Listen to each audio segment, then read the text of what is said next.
Lionel Messi says music helps calm his mind. Declan Rice says certain tracks gets you ready before the game. Madueke chooses songs that to get you pumped up before the game. Lamine Yamal says good music before a match can help drive the team towards winning. And Magnus Carlsen listened to energetic music before his most important chess games. Listen to this: a footballer has to sprint repeatedly, perceive space, coordinate with his teammates, and execute automated skills under pressure. Chess grandmaster can sit almost motionless or calculating several possible future moves. So should their performance music differ in any way? I analyzed 373 musical tracks across 8 playlists, and all 5 footballers fell in a surprisingly narrow range of musical energy, going from 68 to 74 on a scale of 100 on energy.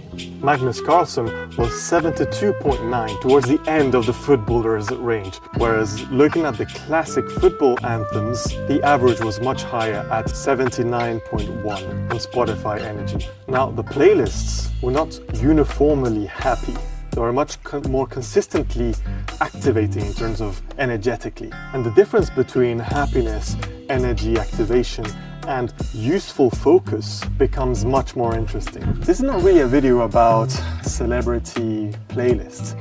It's about how elite performers use music to activate their state before their task, using the example of world-class footballers. I am Leonardo Muller-Rodriguez, a music producer and a PhD researcher looking at the intersections between music therapy, sleep, and neurobiology. And so in this video, we're going to first look at what kind of state an elite footballer actually requires before a game. Then we will look at individually the playlists of Messi, Yamal, and Rice, looking at also what commonalities they have, and then comparing them to Magnus Carlsen playlist. And also why these personal playlists of these footballers differ from the classic football anthems. Finally, I will use research to suggest realistic ways that athletes can use and improve a pre-match playlist without replacing the music that they genuinely love. Now, what kind of performance is football? Elite football is not simply high energy. It combines intermittent endurance, repeated accelerations and sprints, strength and contact, automated technical skills, tactical positioning, communication, and rapid decisions. Sprinting without having a strategy in mind, such as sprinting without knowing if you are being seen by your teammates or looking into an open space, is kind of useless. So the player has to produce intense physical output while preserving enough control to keep perceiving and deciding quickly. The target is physical readiness without cognitive chaos. So let's quickly define what is focus. Focus is often defined as staying on task, but that is a bit too vague for our purposes. A better summary is focus is selective control of your body, mind, and sensations that best fits the task at hand. Focus does 5 things. It keeps the goal active, selects the relevant cues, it shields from distractions, it allocates enough effort and energetic resources from your body and mind, and puts attention in the right place. For an expert footballer, he will mainly be focused on what is external on the pitch and rapidly changing the cue that is relevant. From the ball, from the space that is available to teammates, opponents, and the intended effect of his movements and actions. Tactical plans remain internally processed, but technical ability and movements that have been trained should usually run automatically without any conscious micromanagement. Chess players use similar brain regions for focusing, but in a different balance. The board supplies the external information, but much of the effort is concentrated internally, holding the strategies in mind, calculating and recalculating future moves and positions, and inhibiting the wrong moves. Music cannot choose the right pass or the right chess move. What music can do is regulate the level of activation and where attention is focused, externally, internally, interoceptively, in which those decisions happen. Subscribe and comment if you want a deeper dive on what focus is, because that definition changes across sport, music, writing, and sleeping. Messi says that music calms his mind and keeps him composed. But his playlist is not sedative in terms of musical characteristics. Its average Spotify energy is 73.5, with danceability at 71.7 out of 100. A calm mind may not necessarily mean a mind without thought. It is more likely about a mind without irrelevant thoughts, such as pressure, self-consciousness, media-induced anxiety, or anticipatory worry. And these irrelevant thoughts are no longer competing with the cues, external, internal, that are actually important, like the ball. So mental calm and bodily activation are not opposites and help a footballer perform at its best. Spotify energy has been shown to be very similar to what in science is called arousal. And this is the level of physiological and psychological activation. How ready the brain and body are to respond. In sport and exercise science, music can support the output, make effort feel less intense and more tolerable, and sometimes even increase the performance without feeling an increase of perceived effort. But this is not universal. Studies did not find a consistent reduction in perceived exertion or perceived effort. And so further details about the type of music that helps with that needs to be developed. A famous cognitive research example is the so-called Mozart effect. The original finding showed that there was a temporary improvement of spatial cognition after listening to music. It wasn't an increase in intelligence as the rumor went. Later research actually reframed this as the arousal and mood effect. Basically, pleasant and energetic music can temporarily alter activation and mood, which may influence subsequent cognition. And it wasn't specifically about Mozart music. The strongest review focused specifically on music played before exercise, done by Delelli and colleagues, looked at 30 controlled studies and found small to moderate improvements in a few performance-related outcomes, such as completion time, relative power, fatigue-related measures, and emotional valence, which is the positivity of emotions. The effects varied, but self-selected music frequently worked better than music imposed by the researchers. In one football study, 12 elite youth players felt more positive and more activated after listening to their own preferred music. But that effect weakened once the training began. So the music helped them be ready before the training and the match, so they were better prepared upon entering the training. An interview study, qualitative study of 34 academy football players found that music was not only a stimulant, but as an emotional regulator and a source of shared meaning and group identity. These studies are providing ways that we can interpret these celebrity playlists. They do not prove that these playlists improved these footballers' performances. So let me tell you how I analyze these playlists. So this is not a control experiment, this is a case series analysis, so I did case by case. The primary set of playlists contain a total of 373 tracks. So these are coming from playlists curated by Messi, Yamal, Rice, Pickford, Madueke, Magnus Carlsen, and Ronaldo's 2014 training playlist, as well as the football anthems which are used across matches over the years. I also analyzed 67 Apple Music Vinícius playlists for the World Cup 2026, but Apple says this is an editorial guess, so the team at Apple created this. It wasn't created by Vinícius Jr. This was done as a separate analysis. So the way I compared each playlist was using statistical measures. I used the playlist means, standard deviations, which means how the tracks within the playlists vary. I look at the magnitudes of the difference between Spotify measures. I looked at Hedges G, which is a very good measure for small sample size. I looked at bootstrapped confidence intervals to understand where's the confidence level of the findings. And to further emphasize the significance of the results, I used statistical corrections, as they're called, family-wise error corrections, which were permutation tests and Holm's p-value.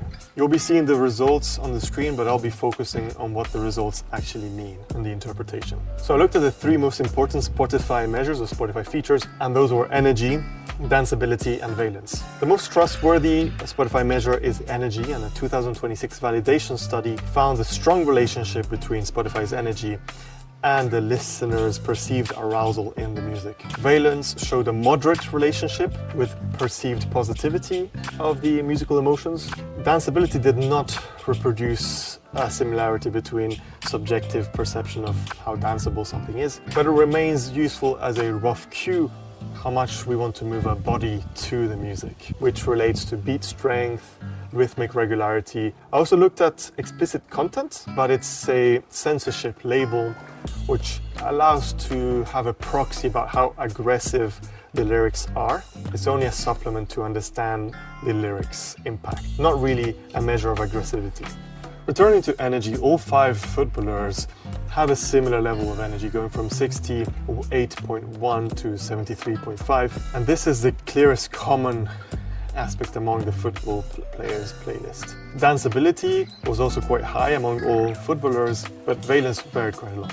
In other words, the football playlists were consistently activating, danceable, but not consistently cheerful and happy. So bodily readiness seems to be more important than happiness. Messi versus Yamal. This comparison is interesting because they're both Spanish speaking. They obviously have a large age gap. Yamal actually showed the highest danceability score of 78.7. Messi was 71.7. But the difference between those two was moderate. So not a large difference, but it was also statistically significant after multiple test correction. The valence was also very similar. It was very different between the two. The difference was not primarily in terms of how happy the playlists were, but again, Yamal's playlist was consistently more danceable. The cultural roots also differed, so about 90% of Messi's tracks were sung in Spanish, and nearly 74% of these music fell under the Latin music genre as a parent genre. Yamal's playlist was about 70% Spanish language, but its main genre balanced more between hip-hop at 48% with 39% of the songs as Latin. Funnily, one of Yamal's tracks was called Mbappé, which is curious given their Spain and France, as well as Barcelona-Real Madrid rivalries. Well, I can't be sure whether the Football Association of the song was important to Yamal, or whether he just simply liked the song. Comparing Rice, Pickford and Madueke, 3 players from the same England team. Rice's playlist was substantially more dance-oriented than Pickford's. 75.5 compared to 62.6. This was a large effect that was actually statistically significant. Yet in terms of energy and valence, they were largely similar. Rice mainly listened to English language hip-hop, whereas Pickford had a broader mix of genres going from mainly electronic music and rock, describing the music, as I paraphrase, a playlist full of memories and happy places. Rice repeatedly calls his choices bangers. That's a banger. Says one gets you ready before the game. This sounds like direct activation, getting the body ready. On the other hand, Pickford's selections seem to have a lot more autobiographical meaning associated. Interestingly, Madueke gives the strongest emotional contrast. His danceability was almost identical to Messi's, but his valence was much lower, 44.9 compared to 66 in Messi. And this difference was very large and remained statistically significant after correction. Interestingly, his playlist was also 100% hip-hop and 100% explicit. Yamal had about 64% of the tracks as explicit content, Rice 60%. Again, explicit does not necessarily mean aggressivity, it just means that it reflects profanity, sexual, drugs, confrontation, but it gives it a proxy of getting activated. Possibly that could be one interpretation. Madueke directly says that his first track is good for getting pumped. So here the useful distinction is not happy versus unhappy music. It's choosing between the emotional color and choosing between the motivational impact and intensity. So this functional intensity is one of the best things that these players seem to portray with this explicit content or lower valence. This is a very useful activation before a match, and it may become dysregulated in the case where this motivational intensity contributes to impulsivity, confrontation and retaliation, excessive tension, or loss of the tactical awareness. Again, I'm not diagnosing these players, I'm just talking about the music science And if we actually want to know about the music players, we want the players to reach out to me and we can do a proper experiment. Now let's compare these footballers' playlists to Magnus Carlsen, the chess grandmaster. Magnus Carlsen didn't differ much in terms of energy to the footballers. There was actually negligible differences, but his playlist was moderately lower in danceability at 63.4 compared to roughly 71 for the football players, which was statistically significant after correction. So if we consider this as a cognitive performance playlist, it wasn't lower in terms of activation and arousal or energy, but it was much less movement oriented. This obviously fits the distinction between the tasks, football requiring rapid external perception to action coupling, whereas chess concentrates more of the effort into internal modeling, calculating future positions, getting that working memory active, maintaining the strategy and shielding from distractions during long periods of silence. Honestly, playing blitz chess, listening to music usually helps me because like doing tasks that are more intuition based, then that helps with the flow. With longer games, you probably don't want that disturbance, but Right. I've definitely played some of my best blitz chess just listening to music What do and you listen sitting to? there bopping. So although Magnus Carlsen has mentioned that music helps him get into the flow or in the zone, we can say that the music might have helped Magnus increase his alertness and block any irrelevant environmental inputs, especially in the cases where he listens to music during the matches. But this specific playlist was reconstructed from a video by chess.com sneaking into his playlist, his pre-game playlist. I'm not 100% confident that this is the actual playlist he listened to before the match, but it's a good proxy. Also, we're not certain if this playlist actually caused flow because we didn't measure flow of Magnus Carlsen. So Magnus, call us. We can do an improvement of any of your playlists. Music can help you put yourself into the flow, but the game is where you have to focus on. The football anthems were actually more energetic than the footballers' combined playlists, 79.1 versus 70. This was a moderate effect with statistical significance after correction, but turns out that the music for the football anthems were less danceable than the players, so 63 versus 73, which is another moderate corrected statistical difference. Those football anthems were also the most genre-diverse collection in the analysis. So what we can say is that football anthems prepare the crowd of maybe different cultures or people or different tastes around the world, whereas the personal playlists prepare the specific footballer. So these anthems have a cultural value. They have a broad recognition, communal singing, nostalgia maybe. However, this social aspect also exists among players. For instance, Rice and Madueke, who are in the same national team, England, and football club, Arsenal, both selected one track called Dreams and Nightmares. And this is important because music can become a social clue for players as well. Players sing, move, and remember together, and there's research showing that rhythmic synchrony in terms of behavior increases group cohesion. Although that does not prove that a changing room song will directly lead to winning a football match, but it might lead to better team cohesion. A funny one is that Rice also includes a track called Declan Rice. So a fan-created song may also create a symbolic social support for the footballer. It's a reminder that the players are not alone when they're going to the match. Now let's address this historical debate, Messi versus Ronaldo, in terms of music playlists. Music's matchday playlist was actually more energetic than Ronaldo's 2014 training playlist, 73.5 versus 65. And there was a moderate Hedges G difference of 0.73. Now obviously Ronaldo's playlist was actually shorter, 14 tracks, and came from a much different decade actually, with also different contexts. One is for training, the other was for the match day. It's just a fun comparison, not an evidence that a player prepares better than the other one. Now I've got another fun comparison for you. Here, this is Apple Music's playlist that imagines what Vinny Jr. might be hearing for that Apple Music ad. What the Apple team created had an energy that was quite high at 76.7, higher than actually the football reference, while the danceability and valence were almost identical.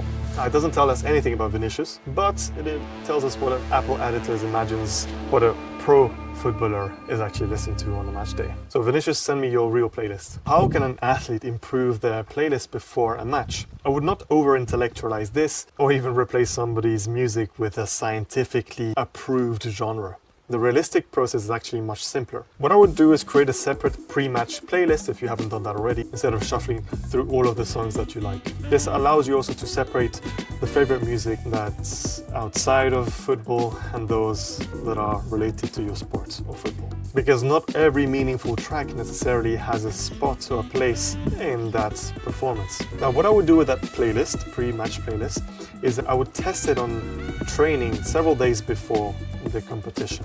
And you will notice what each track does, so you can filter and optimize that playlist. Does it ground you and reduce the mental noise? Does it increase your confidence? Does it activate your body? Does it help teammates sing along or move together? Or does it make you feel a bit down, low, sentimental, distracted, angry in the wrong way? If a track repeatedly makes you feel off before football, remove it from that match playlist, even if you still love it in other contexts. The most important thing here is that preference is the first filter, task appropriateness is the second. So that is the difference between ordinary music that you like and functional music that we study in music therapy, research, and music science. Meaningful music is powerful, but it still has to move the listener towards the state that the task requires, to be focused on the task. You might even order your playlist in a certain sequence, the thing that grounds you first and removes mental noise, then something activating, and then maybe something confident, and then a team track. These are feelings to notice. It's not something that's rigid. It's not a formula that's rigid. Regarding lyrics, they do not necessarily need to be positive. They can be goal-directed. So notice the opening in the field. Trust your first touch. Recover after the mistake. Return to the plan. For experts and pros in the field, wordings that are effective for improving your focus should usually orient you towards paying attention on the intended result, such as trusting the first touch, rather than asking one to think about the specific muscles. Put your foot in this direction. That tends to distract, actually. And as a hypnotherapist in the training, I'm thinking about how more personalized performance audio could combine your preferred music with mental imagery about rehearsing a certain scenario on the pitch and hypnotherapy-informed suggestions. This is not mind control, it's a simulation, a rehearsal, making useful scenarios vivid in your mind and ingraining them into you, stabilizing that confidence and letting irrelevant pressure around you go away. There was one small single case football study that found that personalized music combined with motivational general mastery imagery facilitated flow and perceived performance. And that is promising. It was a small amount of players, so it's not definitive evidence, but it goes towards my understanding as a researcher of hypnotherapy, sleep audio, music therapy, neuroscience. This is another area I work in, and if you want a deep dive about this specifically, make sure to subscribe and comment if you want a full breakdown of lyrics, imagery, and hypnosis for performance. Pre-match music solves only one side of performance. It helps athletes become ready to act. After the match, the same brain has to stop replaying the tackles, the mistakes, the goals, and the unfinished possibilities. So before football, calm may mean a quieter mind, but an activated body. Before sleep, on the other hand, calm usually means reducing the need to act and think. So that different transition requires a different sound profile for your playlists. You need lower rhythmic drive, more predictable structure, lower volume, fewer sudden changes, and less demand on your attention. My work examines both directions, how music can organize your readiness and activation, and how sound can help reverse the activation into recovery and sleep. Actually, that's my PhD topic. So the central lesson is not that there's a specific musical genre that helps with either. It's reggaeton, it's classical music, or the happiest music possible. You have to choose music that you care about, that you find meaningful, that you like. Then see whether it helps you focus towards the task at hand. Does it give you the confidence and intensity that is required for that task, whether it's playing football or going to sleep. Make sure to subscribe, like, and comment. I love reading all of your comments and replying to them. Suggest the next thing. I love to read them all. I'll be seeing you very soon for another deep dive into music science. You can grab a few sleep-related resources in the description, how to use music and audio for sleeping, playlists you can get that are for the purpose of sleeping, and more resources.